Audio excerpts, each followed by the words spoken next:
Bonjour, je me présente, Samuel Mayer, je suis le directeur du pôle national éco-conception et management du cycle de vie et aujourd'hui je vais vous parler de l'évaluation environnementale.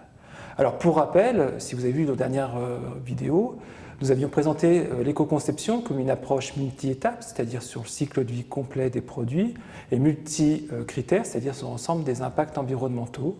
Et nous avions vu aussi que tout ça était défini dans le cadre d'une norme internationale ISO 14062 qui définit en fait les différentes étapes du processus d'éco-conception. Et que dans ces étapes, il y a nécessité de faire une évaluation environnementale des produits. Comment évaluer? Évaluer un produit en tant que tel n'a pas de sens. Si on prend par exemple deux pots de peinture, un pot de peinture solventé et un pot de peinture à l'eau, d'un volume de 1 litre, il n'y a pas besoin de faire une analyse environnementale pour savoir que le pot de peinture solvantée a un impact environnemental plus important. Mais avec une approche sur le cycle de vie complet, ce n'est pas ça qu'on regarde. On regarde la fonction du produit. Et pour une peinture, ce serait par exemple protéger 1 mètre carré d'un mur pour une opacité de temps pendant un certain nombre d'années.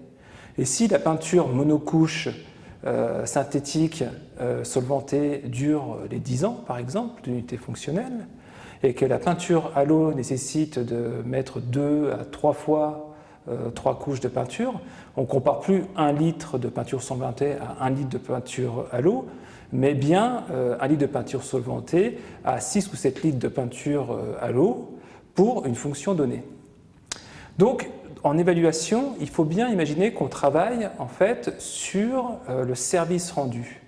Et c'est la base de l'évaluation. Imaginons ce service rendu comme une boîte, protéger un mur, par exemple, pendant un certain donné de temps, et qui va nécessiter de la matière première, des flux entrants de matière première ou d'énergie, et qui va émettre des émissions ou des déchets.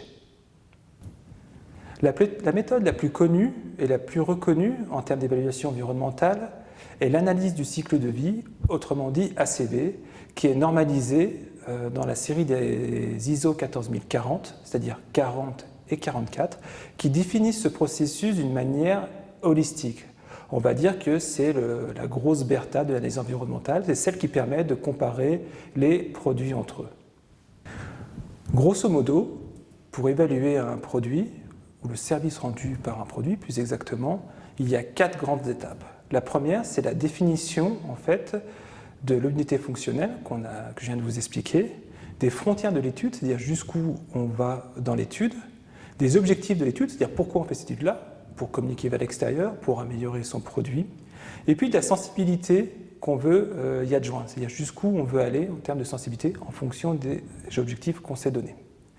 La deuxième partie, c'est de faire le recueil des données, c'est-à-dire d'évaluer, d'identifier l'ensemble des flux entrants et sortants dans notre système et de les répertorier. Souvent, on utilise des bases de données génériques pour les aider dans ce travail-là. La troisième et dernière étape en fait, de l'évaluation environnementale des produits ou des services est en fait de transcrire les flux en impact sur l'environnement. Et là, nous utilisons des méthodes qui sont déjà normalisées, qui nous permettent de transcrire ces flux en impact sur le changement climatique, sur l'effet de serre, sur l'appauvrissement de la couche d'ozone et tous les impacts qui peuvent exister. Pour tout renseignement, le pôle éco-conception et management du cycle de vie met à votre disposition un guide comparatif des outils et méthodes d'évaluation environnementale que vous pouvez télécharger directement sur le site www.eco-conception.fr. Pour tout renseignement complémentaire, je vous invite à contacter un des experts du pôle éco-conception qui pourra vous orienter, le cas échéant, ou vous informer sur votre demande.